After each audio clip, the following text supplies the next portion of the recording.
FORA.tv. The world is thinking. Is there a sense that the end of slavery importation actually had the paradoxical unintended consequence of raising the value of slaves and therefore both increasing the value of expanding slavery and the extent of the loss of the potential market? Well, that's a good question. And of course,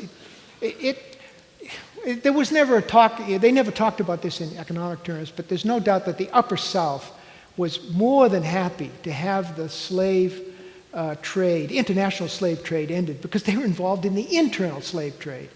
Now, you know, I'm no expert on the Civil War, but I remember studying for this in my graduate years, quite a few years ago, where the order of secession, you know, the lower South goes out, and they draw up the Confederate Constitution, and they prohibit the external slave trade. No international slave trade for the Deep South.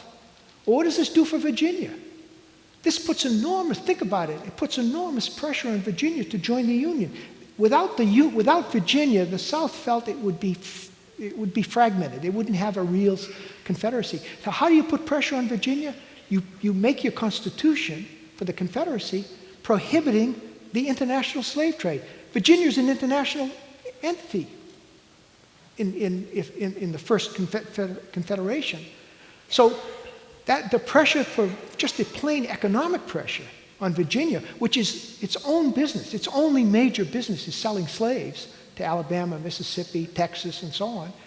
If they can't do that, then they've got to join this Confederacy. That's the idea behind that.